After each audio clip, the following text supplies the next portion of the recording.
The Compass of Quiet Regrets. Chapter 1, The Box in the Attic. The attic had always held a peculiar scent, something between forgotten paper and soft dust, like a place that had grown used to being undisturbed. The air was thick with stillness, the kind that seemed to hum gently in my ears when I stood too long without moving. I hadn't climbed the narrow staircase in years. Maybe more. Yet, something about this morning urged me upward. I remember brushing my fingers along the wooden railing, each groove whispering of hands that had come before me. The ladder creaked under my weight, a protest that wasn't unkind, just cautious. I pulled the cord to turn on the light bulb, and it swung in lazy circles, casting strange shadows across the low ceiling. There, in the farthest corner, partially covered by a pale green quilt that had faded into gray, was the box. A small, weathered thing with brass hinges dulled by time. I didn't know why I went straight to it. It wasn't curiosity exactly. It was something gentler. Like recognition. I knelt down, feeling the floorboard dip beneath me, and lifted the quilt carefully. The box looked older than I remembered. Older than I could explain. When I opened it, there wasn't much inside. Just a few folded letters, a faded photograph of a woman looking out to sea, and a curious object wrapped in velvet. It was the object that held my breath in place. A compass. But not like any I'd seen before. Its casing was brass, etched with vines and stars. The glass was slightly fogged, as if it had been holding its breath all these years. And at the center, a needle gently swayed, not to the north, but in a slow, uncertain dance, like it wasn't looking for a direction at all. As I held it in my hand, I noticed an engraving on the back. Barely legible. Toward what you left behind. The word sat with me like warm tea on a cold morning, quiet and undeniable. I don't know how long I sat there, cross-legged beside the open box, watching the needle waver. It spun lazily, then paused, as if thinking, then moved again. And though the attic had no windows, and the wind didn't reach us there, the needle began to settle, pointing ever so slightly to the left of where I was sitting. I turned my head, half expecting something to shimmer or flicker in that direction. Nothing did. But the feeling, the pull, remained. I don't know what made me rise and follow. Maybe the silence had grown too full. Maybe I just wanted to see what it would show me. The compass stayed in my palm, warm now, like it had woken up too. I descended the attic steps as if I were moving through a painting, slow, deliberate, careful not to disturb the stillness that had gathered in the corners of the house. Downstairs, everything was where I had left it. The lamp with the crooked shade. The book on the armrest. The scarf I had meant to hang up. Ordinary things. Familiar things. And yet, with the compass in my hand, they felt like markers in a world slightly tilted. The needle pulled again, now more confidently, turning toward the back door. I opened it. Outside, the garden stretched in soft hues of green and gold. The morning light had that soft, sleepy texture, the kind that makes everything feel dipped in memory. I followed the needle's pull, though I didn't really walk so much as drift. My feet moved, yes, but the world seemed to move with me. It led me past the garden gate, through a narrow path I hadn't thought of in years. It was the one behind the old shed, where wild roses used to grow. The wooden slats were still there, leaning at odd angles, and the air was full of the gentle sound of rustling leaves. I kept walking. Past the trees with their kind, watching branches. Past a creek that murmured without hurry. And then, through a patch of soft moss where my shoes left no prints.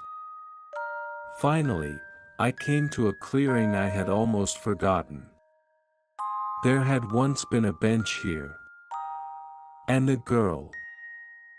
I stood in the center of the clearing, the compass pointing steadily now, as if it had brought me home to a thought I hadn't held in years. We used to sit here, her legs swinging, mine still. We talked about things I no longer remember, except for the way they made me feel. She had a laugh like a breeze through wind chimes. Light. Surprising. Brief. There was something I had meant to say that last day. But I hadn't. And now, standing here, the silence between that moment and this one felt like the distance between stars. The compass needle was still. I sat down on the earth, crossed my legs like I had in the attic, and closed my eyes. Not to remember, exactly. But to listen. To the trees. To the hush in my chest. To the weight of a word unsaid. I whispered into the air, not expecting an answer. I'm sorry I didn't say it. And though no reply came, something shifted in the quiet. A leaf fell. A bird called, far away.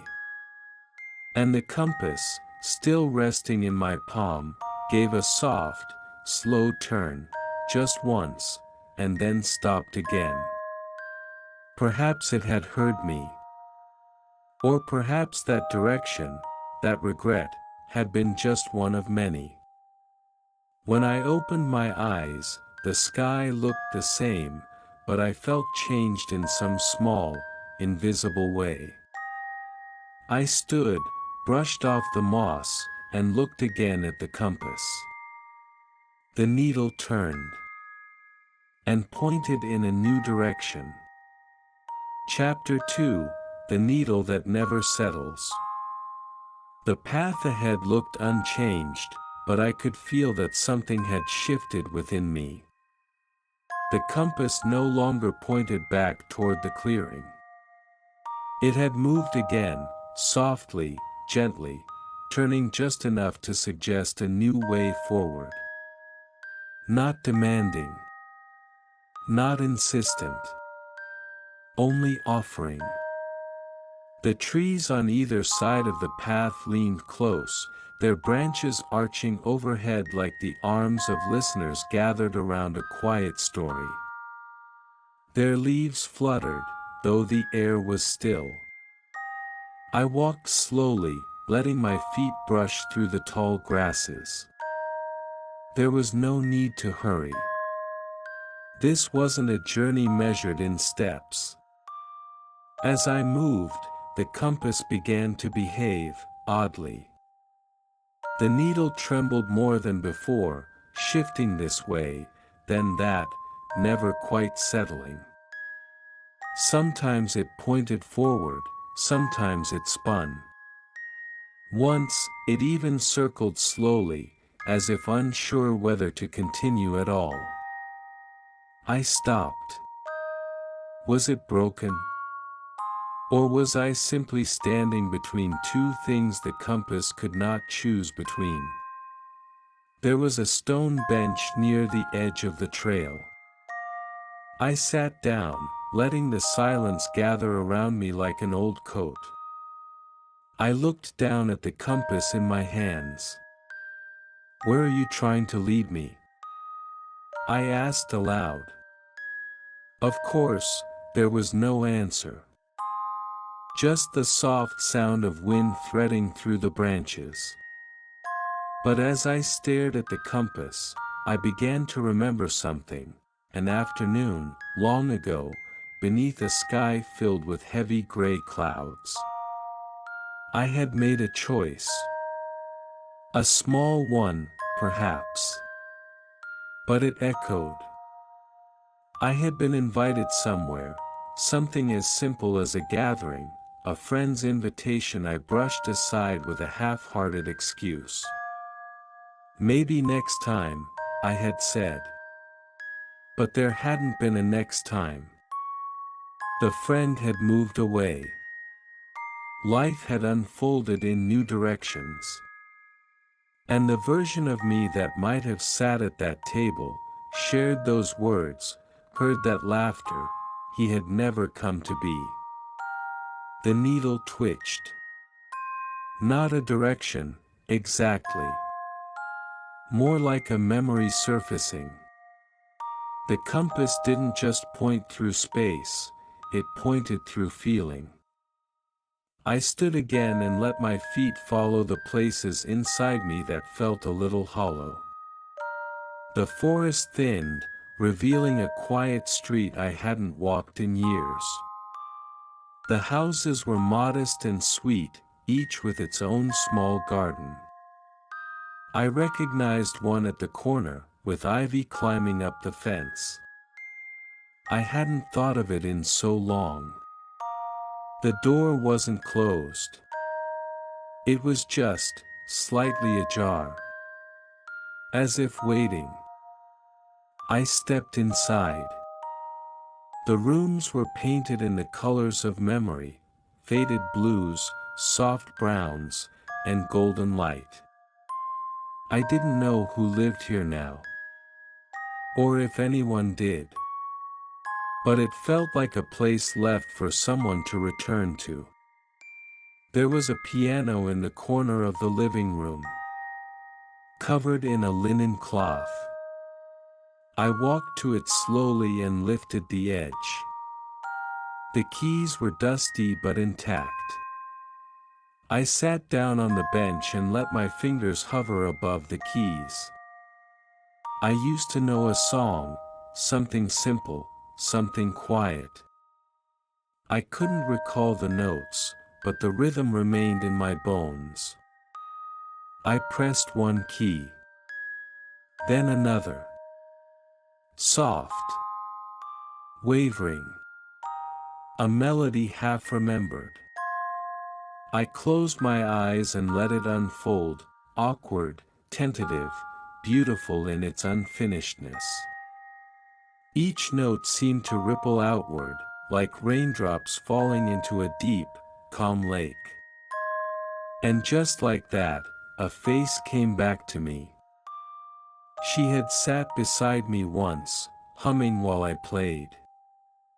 I'd wanted to tell her that her voice made the world softer. I never had.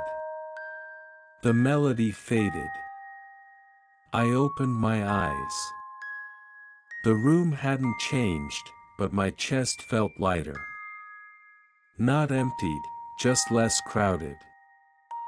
I looked down at the compass. Its needle now pointed steadily to the right. A hallway. I followed. Each door I passed whispered with silence. Not loneliness, but gentleness. The final door at the end of the hall opened to a sunroom filled with paper birds. Hundreds of them.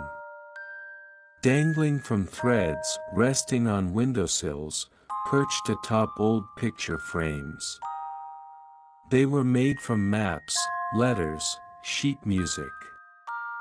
Each one folded with care, as if the hands that made them had wanted to preserve more than just paper. A breeze stirred, and the birds swayed slightly.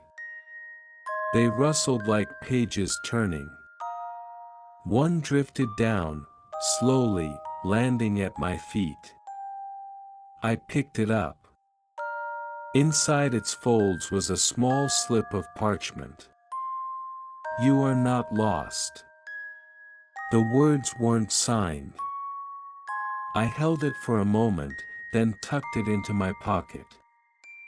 Back in the hallway, the compass vibrated faintly in my hand, not buzzing, just breathing. Outside the house again, the sun had shifted its angle. Everything wore longer shadows. The grass shimmered, kissed by the golden light of late afternoon. I walked. And the needle danced. Not in uncertainty now, but in a kind of joy. The kind of motion that comes when something inside begins to forgive itself. Perhaps the compass wasn't meant to lead me toward answers. Perhaps it was leading me through all the quiet places I had once turned away from. I didn't need to know where I was going. Only that I was going at all. Chapter 3: A Walk Through Unspoken Paths. The path narrowed. It curved away from the familiar trees and well-worn trails, curling instead into a place that felt somehow hidden, not by foliage or distance, but by silence. It was the sort of path that existed only when you were quiet enough to see it. The compass in my hand was still. Not broken, not uncertain. Just still. I took that as permission rather than pause. Each step felt like a sentence I had once meant to say, but never did. They fell gently behind me, forming a trail of invisible thoughts. The wind was light here, threading through the tall grass with the delicacy of fingers brushing harp strings. The path became softer, lined with patches of clover and tiny blue flowers I didn't recognize. No sound of birds. No creaking branches. Only the hush of the world listening back. Ahead, a gate. Not the kind that keeps things out or locks things in. Just a quiet wooden frame, draped with curling vines and bits of lace caught by time. I passed through it without hesitation, as though I had done so many times before. Beyond it was a garden, not tended, but not wild. It had the feeling of something that had been loved and then gently let go. A place that remembered affection more than presence. At the center stood a round table made of stone. There were 4 chairs. I took one. Not because I was tired, but because it felt right to sit among the others, empty though they were. I imagined who might have once filled them. Old friends. Forgotten companions. Versions of myself. There was something both comforting and bittersweet about the way the chairs waited, patient as stone can be. On the table was a book. Its cover was worn, the spine faded. I didn't remember ever placing it there. But it belonged, somehow. I opened it. Inside were pages of delicate handwriting, pages I didn't recognize, but which felt achingly familiar. Each entry began the same. If I had only said. And then, a different sentence. If I had only said I understood. If I had only said I was proud. If I had only said, stay. The pages continued, each one an echo. I flipped through them slowly, letting the air hold my thoughts. There was no blame in the words. Only longing. Like waves that had reached the shore too late, still hoping to be felt. At the back of the book, a folded map. Drawn not in roads and cities, but in phrases. I traced the lines with my finger, murmuring the places. The street where I turned away, the bench I left too soon, the door I knocked on too quietly. Each one made the path behind me clearer. Not in regret, but in understanding. The compass stirred in my palm. It pointed, gently, back toward the gate. But I didn't leave just yet. I sat with the book in my lap and let the garden fill my senses. The scent of lavender. The hush of unseen bees. The warmth of the stone beneath my fingers. I remembered a moment. I had once been given a gift I hadn't known how to accept. A kindness too big for the words I had at the time. So I had nodded. And said nothing. The compass turned again, this time in a full, slow circle, as if acknowledging something shared. I closed the book and placed it back on the table. One of the chairs beside me shifted slightly in the breeze. It felt like someone had joined me, just for a moment. When I rose to leave, I did so softly, stepping in rhythm with the breath of the path. The compass pointed forward once more, back into the trees, toward another part of the world I hadn't visited in a long time. As I walked, I thought of how many paths like this must exist, ones paved not with stone, but with unsaid things. Paths built from glances, hesitations, and the spaces between one heartbeat and the next. Not regrets, exactly. Remnants. They do not weigh, but they do shape.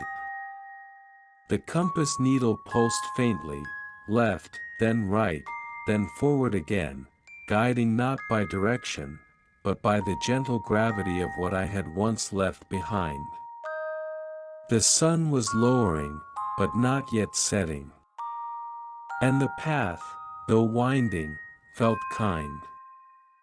Chapter 4, The House Where No One Waits. The path changed as the light deepened. It wasn't a sudden shift, but a gradual softening, edges blurring, colors melting into gold and rose. The trees thinned once again, giving way to open space, and in that space stood a house. It was neither large nor small, neither grand nor worn. But something about it made me pause. The air around it held a hush deeper than silence, like the moment just before you speak someone's name and realize they are no longer there.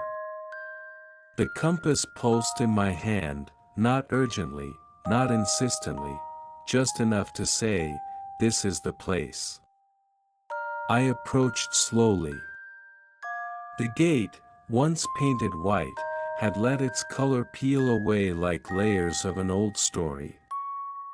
The walkway was lined with stones worn smooth by footsteps long past. The front door stood closed, but unlocked. I opened it without knocking. Inside, the house was filled with light. Soft, diffused, and untraceable, as though it came from memory rather than sun. Dust swirled in the air like golden mist. The rooms were furnished but untouched, as if someone had been here a moment ago, and then never again. I moved through it with quiet steps. Not searching. Just listening. The living room had a couch with a blanket folded neatly over its arm. A book lay face down on the cushion, a teacup beside it. Everything in its right place. Everything waiting. But no one here. I sat for a moment. There was no loneliness in the air, only a deep stillness. Like the house wasn't grieving anyone's absence, it had simply accepted it. On a nearby shelf was a row of framed photographs, but the faces were just a little too blurred, as though time had gently rubbed them smooth. And yet, each one pulled at something behind my ribs. One frame stood apart, slightly tilted. I reached for it. It showed a window. Just a window. And through the glass, a sky just beginning to rain. I didn't know why, but my eyes stung. I held the frame for a moment longer, then set it back as I'd found it. The compass in my palm shifted. I followed it down a hallway lined with closed doors. Some I passed without touching. Others opened to rooms half lived in, beds made, lamps off, drawers open just a crack. And then, the final room. The door opened with the softest sigh. Inside was a writing desk, an old coat on the back of the chair, and a collection of letters tied with blue string. I sat at the desk. The wood was cool beneath my fingers. I opened the top drawer. Inside, a note. If no one comes back, the house will remember them still. I read the words twice. There was no name, no signature. But I knew. This was the house I had once promised to return to. Not in words. Not out loud.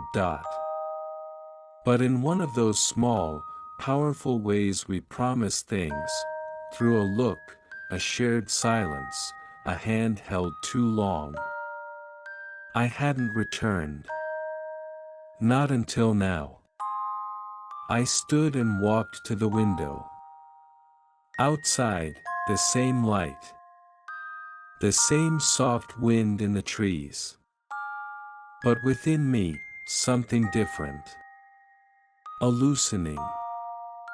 I reached into my pocket and took out the little paper bird from before. It had been folded from a map, but it no longer pointed anywhere. Its edges were soft, its wings curled. I placed it gently on the windowsill. The compass, again, began to turn. This time, not in a straight line. It spun in a small, slow circle, once, twice, and then leaned toward the door. I understood. This house didn't ask for me to stay. Only to remember it had waited. I walked back through its rooms, passing each chair, each photograph, each shadow of a life once lived.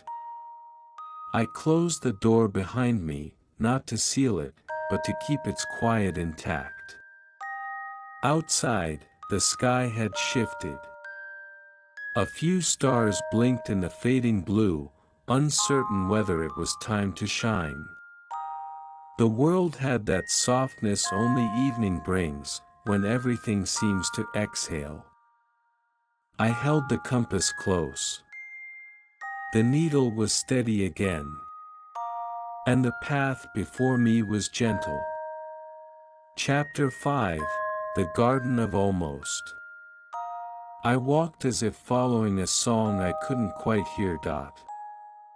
The compass no longer pulled with urgency, it guided like a melody hummed under one's breath, uncertain of its lyrics, but sure of its tune. The path took me through tall grass that whispered at my knees, through a thicket where even the birds had gone quiet. Time unraveled gently around me. It no longer moved forward or back. It simply surrounded me, like mist.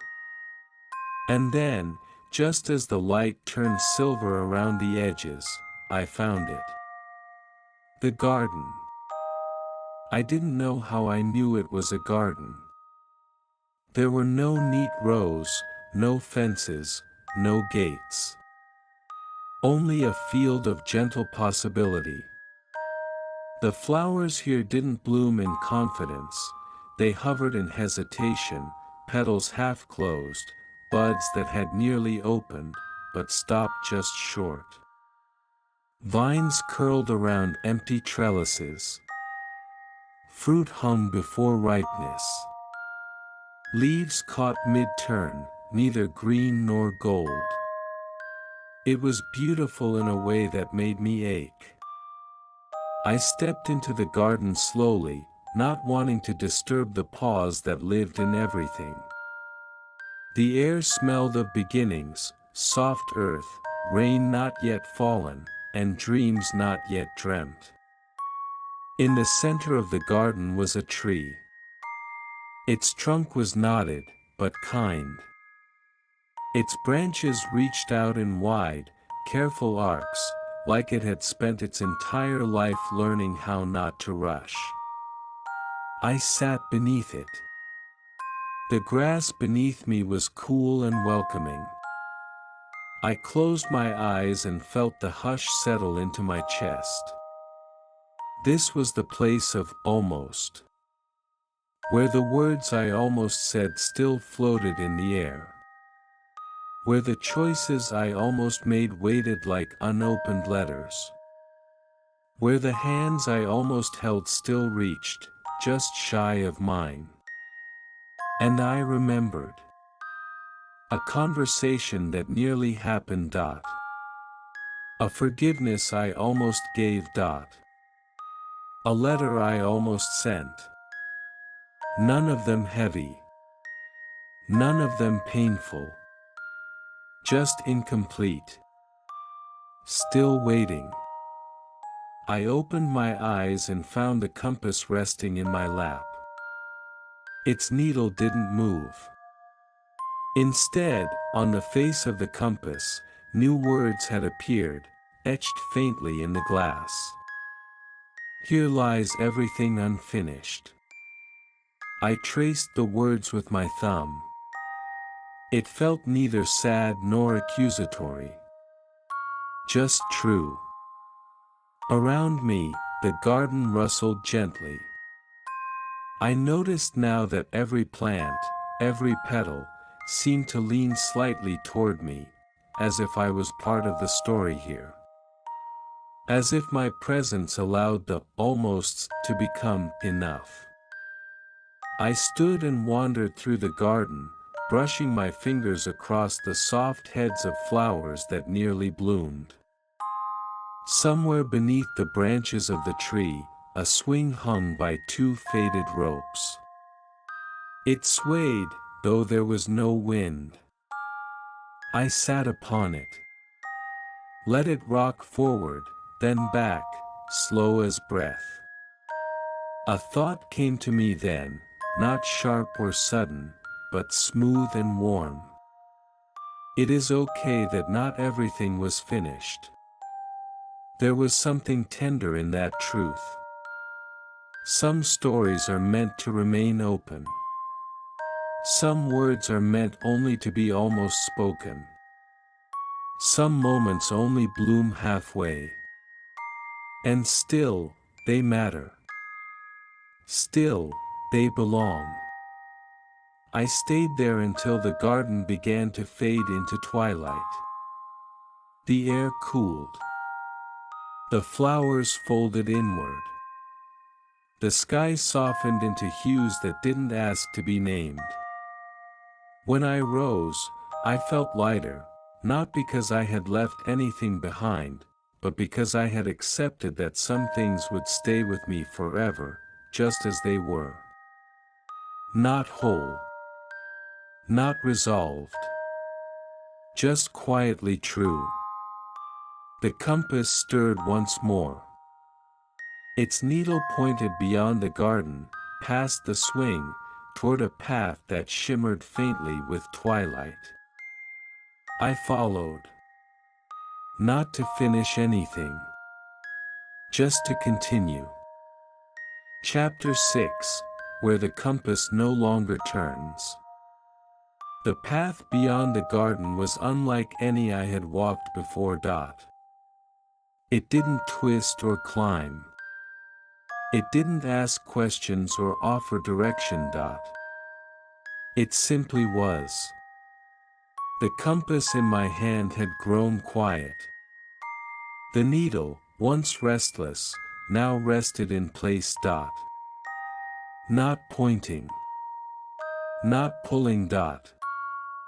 Still. But I didn't feel lost. If anything, I felt more found than ever before. The world around me softened into a kind of hush that reached beyond silence. The trees faded into mist. The ground beneath my feet turned smooth, like it had been walked by many before me, each step remembered, each pause understood. And ahead, I saw it. A clearing made of light. Not bright. Just, complete. There were no walls. No roof. Only space. And within it, a single stone table, smooth and low to the ground. Upon it, a book. Closed. Unmarked. I approached it without thought, like I'd always been meant to. The compass, still in my hand, gave one final flick of its needle, then stopped entirely.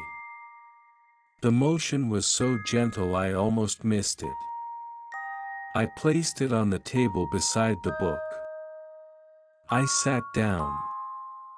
There was no rush. No voice urging me to open the pages. I simply rested, letting the moment stretch without end. And then, when I was ready, I opened the book. The pages were blank. But not empty. Each one held space. Space for moments too soft to be remembered clearly, too quiet to be told aloud. I ran my fingers over the pages. Felt their warmth. Their weightlessness. Then, without thinking, I began to write. Not with ink. Not with pen. But with presence. My thoughts poured out like breath, the time I should have said thank you, the time I should have stayed longer, the eyes I should have looked into for 1 second more. But I didn't write them as regrets. I wrote them as offerings. Petals fallen from a flower long since bloomed. Each word curled into the page and disappeared, absorbed, not erased. And in their place, peace grew. I closed the book. The compass beside me no longer ticked or turned. Its purpose had fulfilled itself, not by delivering me to a destination, but by walking me gently through all the places I hadn't dared to revisit alone. This place, this final clearing, it wasn't the end. It was the stillness after the final note of a song. The breath you didn't know you were holding, finally let go. The hand resting over your heart that says, you've made it. And so I sat. Not thinking of where I had come from. Not wondering where I might go next. Only resting. And letting myself belong. Epilogue: The quiet weight of wings. Some journeys do not end with footsteps. They end with stillness. I remained in the clearing for a long while. The book closed beside me, the compass silent, the world holding its breath not in suspense, but in serenity. The wind had softened into a hush so gentle it barely moved the grass. The air tasted like memory, light, familiar, without shape. I had nothing left to search for, and yet, I had never felt more open. The sky above began to deepen, not into night, not into dusk, but into something altogether untethered. The kind of sky that exists in dreams where time does not pass, it simply rests. There were no stars, no sun, no clouds, only color. A pale swirl of lavender and silver, as if painted with the hush between two forgotten thoughts. I lay down beside the stone table, the earth beneath me soft and warm. I did not fall into sleep. I drifted into something gentler. A state where the boundary between breath and thought disappears. Where the self dissolves not into darkness, but into light. In that space, I felt them. All the versions of me I had been. The child who had once believed every leaf could speak if listened to carefully. The teenager who walked away from someone who mattered too much. The adult who pretended not to miss things just because he didn't know how to ask for them back. They were here, not as regrets, but as companions. I reached out in the quiet of that moment and felt the presence of each, almost, each, if only, each, not yet. Not haunting me. Not accusing. Only existing, and in doing so, releasing me. I thought of the compass again, and when I opened my eyes, I saw it had changed. Its face was no longer etched with directions. Instead, it held only a circle of silver light, softly pulsing, like a heartbeat without urgency. No needle, no pull. Just stillness. I reached out and held it once more. The metal was warm against my palm, as though it remembered everything it had carried. Each turn, each pause, each tremble. And now, it rested. Because it no longer needed to guide me. Because I had learned to listen to where I already was. And then, as I sat up, I noticed something floating in the air. A feather. Small. White. Turning slowly, as if undecided between falling and flying. I reached out, and before it touched my hand, another joined it. And another. And another. Soon, the air was full of them. Not falling, not rising. Just drifting. The sky itself seemed to shimmer, as if the world had grown lighter somehow, made of breath and softness and unspoken understanding. I stood. Not because I had somewhere to go, but because I had arrived somewhere within. The book was still on the table. The compass in my hand. And before me, a new path had formed. It didn't lead away. It simply opened. And I understood then, the compass had never been about direction. It had always been about attention. Where we turn our hearts. Where we place our stillness. Where we are willing to feel, fully and without defense. I took one step forward.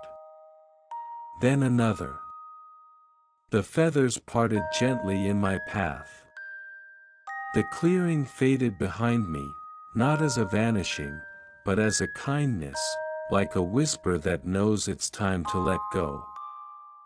As I walked, the world grew quieter still. Not emptier.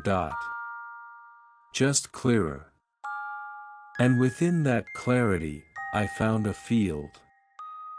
Wide and open, the grass swaying in a rhythm too slow to follow. In the distance, a small hill. I walked to it and sat at its top, looking out over everything and nothing at once. In my hand, the compass pulsed once more. A final rhythm. And then, it grew still. Truly still. Not asleep. Not ended.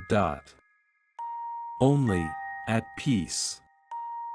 I placed it beside me on the hill. Let it rest. Let myself rest. And as I watched the world breathe, a single word formed in the space behind my thoughts, not spoken, not even imagined.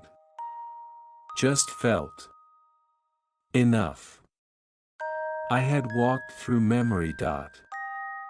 Through silence. Through gardens and homes and echoes. And each one had left its mark not as weight, but as wings. Now, I no longer needed to follow the compass. Because I had become the quiet it once pointed to.